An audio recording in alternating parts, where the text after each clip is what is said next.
Olá, meus irmãos, queridos amigos, mais uma vez estamos juntos para estudarmos a lição número 9 da nossa Escola Bíblica Dominical. Desde já agradeço o seu tempo, a sua presença e o prazer da sua companhia de estar aqui conosco, estudando a Palavra de Deus. Hoje estudaremos a lição de número 9, que fala de quê? Das perspectivas do Reino de Deus, perspectivas do Reino. Cujo objetivo é o quê? O desafio de sermos cuidadosos nos nossos atos, nas nossas escolhas, com base nos verdadeiros valores do Reino de Deus. O texto encontra-se em Mateus, capítulo 6, 19 a 21. Nós vamos ler aqui esse texto, que fala dos tesouros, no caso, tesouros no céu. E assim diz o texto: não acumulem para vocês tesouros na terra, aonde a traça e a ferrugem destrói, e onde os ladrões arrombam e furtam, mas acumulem para vocês tesouros no céu, aonde a traça e a ferrugem não destrói, e onde os ladrões não arrombam e furtam. Pois onde estiver o seu tesouro, aí também estará o seu coração. Esse é o texto base da nossa lição. Nós vimos lá, já aprendemos o quê? Que na busca da justiça do reino, nós precisamos nos certificar de que as nossas obras de justiça, especificamente as religiosas, sejam isentas de hipocrisia.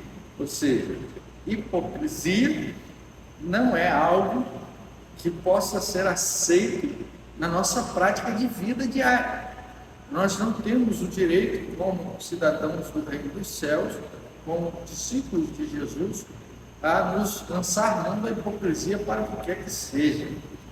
A nossa vida, ela tem que ser algo prático, mas algo prático que externe sinceridade, externe honestidade. Como a gente viu na lição do número 7, se não me engano, ou 8, a hipocrisia, ela vem da palavra grega de fingimento. Então, nós temos que ser cristãos de verdade. Nós não podemos o quê? Nós não podemos lançar mão de sermos fingidos, de sermos falsos, de sermos... nós não somos atores do Evangelho, mas somos participantes do Evangelho. Então a nossa vida, ela deve ser uma vida sem hipocrisia, ou seja, uma vida sem fingimento. Nós não podemos fingir que somos aquilo que não somos, ok? Por isso, todos os nossos atos devem estar conforme as perspectivas do reino. Jesus, ele deixa claro aqui nesse sermão do monte quais são as perspectivas do reino. Jesus, esse sermão, ele não é algo isolado. Nós estamos estudando esse trimestre, esse sermão. Só para você ter ideia, nós estamos aqui em 13 lições estudando o Sermão do Monte. Acho até que gastaríamos mais do que 13 lições. Mas em 13 lições, como 13 lições, a gente já percebe que é algo, o quê? Algo extenso, algo detalhado, algo que traz luz a respeito de qual deve ser o nosso comportamento, qual deve ser os nossos atos, qual devem ser as nossas escolhas, segundo a perspectiva do reino. O que é a perspectiva? É aquilo que se espera, A perspectiva é aquilo que é esperado, é aquilo que é aguardado para que Para que a gente faça. Então, o nosso comportamento, ele tem que se adequar ao quê? Ao que se espera de nós enquanto cristãos. O que se espera de nós? Aquilo que são os valores do reino. Então, precisamos viver uma vida segundo os valores do reino de Deus, que representamos aqui na terra como discípulos de Jesus. Nós estamos aqui para apresentar o reino de Deus, não apenas com os nossos lábios, mas também com o nosso testemunho. O nosso testemunho valida as nossas palavras, a forma como conduzimos a nossa vida, como nos diante da sociedade, ela expressa o quê? Ela expressa e autentica a nossa mensagem. O Evangelho, ele não é apenas falado, os nossos atos e as nossas condutas, os nossos comportamentos, eles precisam estar encaixados onde? Dentro da perspectiva, dentro dos valores, daquilo que é esperado de cidadãos do reino de Deus. Entendido isso, vamos lá. O objetivo da vida. O texto afirma que os tesouros na terra são perecíveis, porque não existe segurança permanente nas coisas materiais. Traças, ferrugem e ladrões são ameaças à segurança. Independente da classe social, intelectual, se nossos objetivos forem escusos e hipócritas, a corrosão e a insatisfação serão reais. Ou seja, quando Jesus ele ensina lá que a gente não deve acumular tesouros na terra, né? Ele está querendo dizer o quê? Ele está apontando para um objetivo de vida. Ele está dizendo que é preciso ter equilíbrio entre se permitir e dominar. Né? Como vimos lá na outra lição, a gente não pode fazer as coisas pelos motivos errados. A gente tem que fazer as coisas pelos motivos certos. E nós temos que olhar para Cristo, nós temos que olhar para os valores de Cristo, nós temos que colocar o nosso coração aonde? Nosso coração nas coisas do alto. O próprio Jesus fala isso, né? Que a gente deve olhar para o alto, a gente deve buscar as coisas do alto, que as outras coisas nos serão acrescentadas. Então, a preocupação do cidadão do reino de Deus, que é esperado do cidadão do reino de Deus, o que é esperado na perspectiva do reino de Deus, é que a gente olhe para o alto, que a gente busque os valores do reino, que a gente viva os valores do reino, que a gente reflita os valores do reino. Né? Então, Jesus aqui não está dizendo que a gente não deve trabalhar, que a gente não deve ter uma boa casa, ter um bom carro, ter um dinheirinho guardado, se for o caso, fazer os investimentos, isso na realidade de hoje em dia, né? Ele está dizendo que isso não pode ser o quê? O objetivo da sua vida. Se você é um discípulo de Jesus, se você é um cidadão do reino de Deus, você deve viver na expectativa, na perspectiva do reino de Deus, aquilo que é esperado, né? Que seja refletido na sua vida, né? Com relação ao quê? Ao reino de Deus. Então Jesus diz que o objetivo da vida dos seus discípulos, daqueles que são cristãos, daqueles que vivem pelo Evangelho, é buscar as coisas do alto, é viver e defender os valores do reino de Deus e viver segundo a perspectiva do reino, né? Você ter uma vida da que se espera de como representante do reino. Aí temos o tópico de número 2, que é o que? O foco correto, o foco certo, né? Para onde nós devemos, aonde nós devemos gastar os nossos esforços, aonde devemos envidar os nossos esforços, o que deve buscar, de que maneira a gente deve gastar a nossa vida aqui na terra. E aí ele fala assim: os tesouros no céu não expõem as pessoas a nenhuma perda. Nós vimos aqui que os tesouros terrenos, o que ocorre com ele? As traças e a ferrugem corrói e os ladrões roubam. Então, quando a gente ajunta tesouros do céu, esses tesouros não estão expostos a quê? A nenhuma perda. Então, os valores, né, os tesouros que a gente acumula no céu, isso aí é um texto assim um pouco complexo para explicar, né? Então, o que é? Que tesouros são esses, pastor, que a gente acumula no céu? O aprendizado da palavra, o aumento da intimidade com Deus, o amadurecimento espiritual, a generosidade,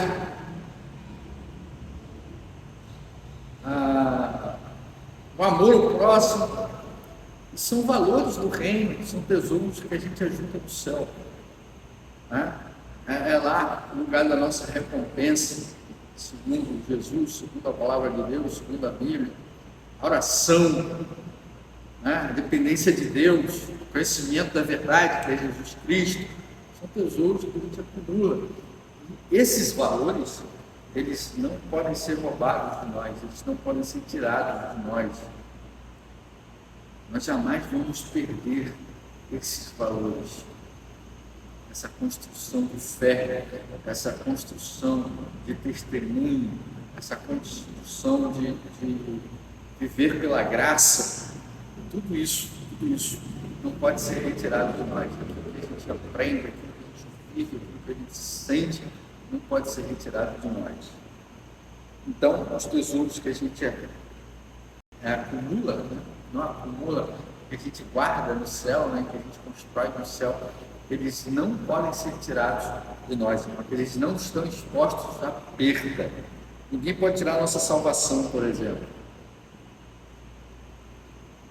Lá não tem traça, não tem ferrugem nem ladrão. Lá não tem inflação.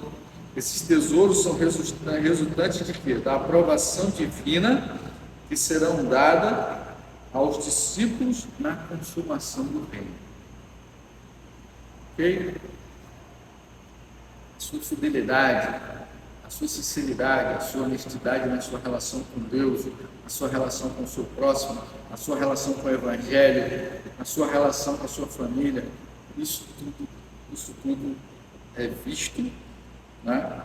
E a forma como Deus aprova é o resultado e a recompensa que teremos lá, a consumação do reino de Jesus. Como disse, Jesus não é contra a gente trabalhar, a gente ter um certo conforto, a gente conseguir viver dignamente. Não.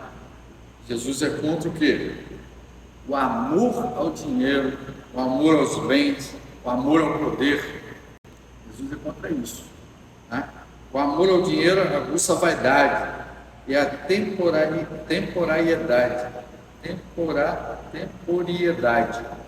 e transitoriedade são o quê? Características da vaidade, pois antes da queda o coração do homem se envaidece. Tá? O dinheiro não é definitivo, o dinheiro não é eterno, então você não pode basear a sua vida no dinheiro. O poder não é eterno, você não pode basear a sua vida no poder. Tá? Por quê? Porque você vai se envaidecer e essa sua vaidade, essa sua soberba, ela vai terminar com o quê? Ela vai se consumar na sua queda. Tá? Basta você olhar para a história de Israel, os reis de Israel, aqueles que foram mais soberbos, acabaram da pior maneira. Vide a história do rei Acabe, da rainha Jezabel. Você pode procurar lá no texto, você vai ver que o fim deles foi o quê? Foi horrível, foi terrível. Tá certo? Na perspectiva do reino de Deus, precisamos ser comprometidos com os valores estabelecidos por Deus. Trocar o eterno pelo temporal é um mau negócio. Você virar as costas para Deus, você virar as costas para a obra de Deus, você gastar o seu tempo em busca dos bens materiais, né? Você gastar o seu tempo em busca dos bens materiais é um mau negócio. Pastor, você falou que Jesus não é contra o dinheiro, contra o trabalho, contra... Não é. Eu digo mais, se você for fiel a Deus, Se for um homem fiel ao Senhor, se você acreditar, se você tiver consciência da dependência, tudo que Deus te concede é obra dele na sua vida, se for fiel a Deus, investir no bem de Deus, o seu trabalho vai prosperar. Mas o que está dizendo aqui? Está dizendo aqui o seguinte, querido: se você trocar Jesus pelos bens, Jesus pelo dinheiro, Jesus pelo poder, tá? E gastar toda a sua vida, toda a sua juventude, toda a sua força em busca de dinheiro e bens materiais, e deixar de lado o reino de Deus, você está fazendo um péssimo negócio. É isso que Deus está dizendo. Tá bom? Nosso foco tem que ser o quê? Nosso foco tem que estar em Jesus, no seu reino, na sua obra, no seu evangelho. Isso é o foco. Tá? Você compra lá a sua casa, aí você está muito bem na sua casa, daqui a pouco você não quer mais a sua casa, você quer um apartamento na beira da praia. Aí você começa a trabalhar que nem um louco, você não gasta nenhum tempo para o reino de Deus, nenhum tempo para Jesus, nenhum tempo para ler a Bíblia, nenhum tempo para orar. E aí você compra um apartamento na beira da praia, aí você vai para a beira da praia e mora na cobertura. Aí você não quer mais um apartamento, você quer uma cobertura, porque aquele apartamento não te satisfaz mais. Aí você quer trocar seu carro, aí você fica endividado, comprando, pagando prestação no carro. Tem sentido. Isso não é o foco certo da vida. Você nunca vai estar satisfeito. Você vai ter sempre procurando alguma coisa para te satisfazer o ego, para aumentar a sua vaidade. É isso que o texto de Jesus está falando. Certo? Você nunca vai estar satisfeito com aquilo que é material. Aquilo que é material é temporal. Vai se acabar. É transitório. Você não vai botar a sua cobertura na beira da praia, o seu carro de 200, 300 mil dentro do caixão. Se você deixar ele no tempo, o ferrugem vai acabar com ele. Tá certo? É isso que Jesus está falando. Então você deve investir em quê? Investir no reino, numa vida na perspectiva do reino de Deus, daquilo que é esperado daqueles que aceitam Jesus. O tópico número 3, já entrei um pouco nele, né? É o que? É a motivação certa. Devemos trabalhar com a motivação correta. Ah, pastor, qual a motivação correta? Aqui ele cita 2 exemplos. Acã desobedeceu a Deus e roubou, né, coisas destinadas à destruição. Cobiça, né? O desejo de ter, fez com que Acã desobedecesse. Qual foi o fim de Acã? O fim de Acã foi a morte, a punição. Tá? E o jovem rico, que texto é esse do jovem rico? É aquele texto que Jesus, o jovem chega arrogantemente para Jesus, chama Jesus de bom mestre. Aí Jesus diz que só existe um bom, que é Deus que está no céu. E aí ele vira para Jesus e fala: o que devo fazer para herdar a vida eterna? E aí Jesus vira para ele e diz que ele tinha que honrar o pai e a mãe, obedecer a lei. Aí ele: isso tudo eu tenho feito, já fiz isso tudo. Aí Jesus percebe a arrogância dele, e aí diz: só que falta uma coisa, vai, vende tudo que tens, dá os pobres e segue-me. O jovem rico foi seguir Jesus? Não. Ele amava mais o dinheiro, mais os bens, mais o que o dinheiro podia dar a ele, do que a Jesus. E aí Jesus vai dizer para os discípulos: é mais fácil o camelo passar no buraco da agulha do que um rico entrar no reino dos céus. Então, o que é esperado de você enquanto discípulo de Jesus, enquanto cristão? que os seus objetivos sejam focados em Jesus. O coração do homem sempre está nas coisas que ele acumula. Precisamos cultivar uma lealdade inabalável aos valores do reino de Deus e ter prazer em tudo o que Deus aprova. Buscar, empenhar-se e procurar até encontrar as coisas do alto. Aí ele cita aqui Colossenses 3, de 1 a 2. Tá? Buscai primeiro as coisas do céu, e todas as outras coisas lhe serão acrescentadas.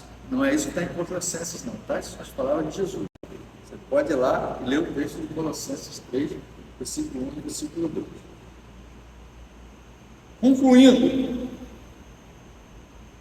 como cristãos, cada ação que empreendemos, mesmo que aparentemente secular, possui uma dimensão espiritual. A maioria de nós exerce a profissão no ambiente secular e manifesta o sagrado em meio à sociedade. Vide Colossenses 3, 23 e 24. O que o autor quer dizer com isso, querido? Quer dizer que a sociedade está olhando para nós. Ela está checando se o meu discurso é compatível com a minha vida, se as minhas atitudes estão de acordo com o que eu falo, com o que eu prego, se realmente o que tem valor para mim é aquilo que é esperado do quê? Que é esperado de um cidadão do reino de Deus. Se eu sou realmente diferente.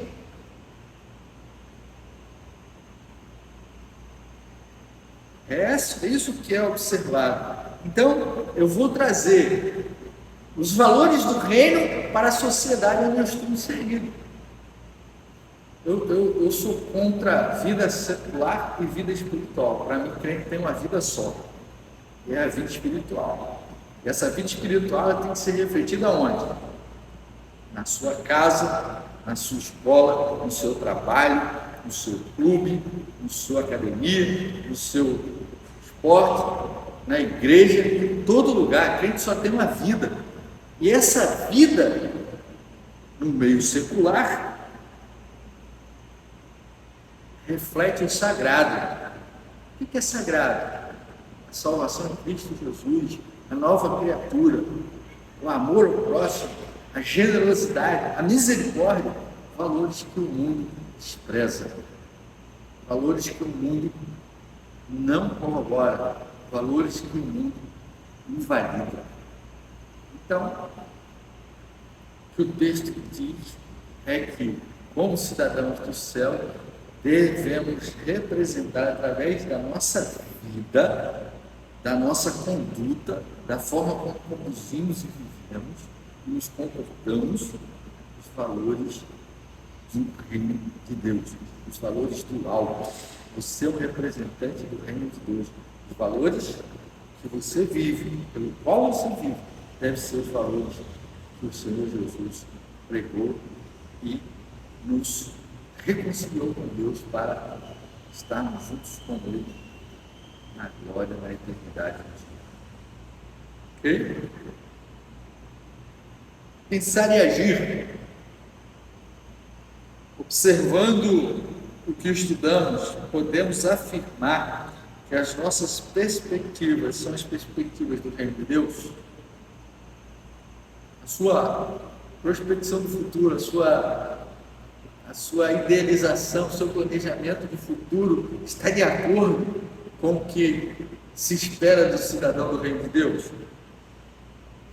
Seus objetivos glorificam a Deus, são equilibrados e salpicados dos valores que Jesus ensinou.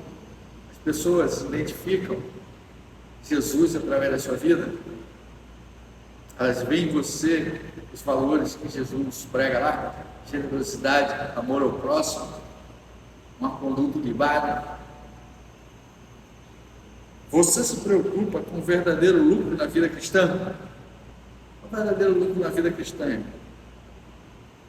a salvação e a expansão do reino de Deus. Esse é o lucro. Não é dinheiro, não.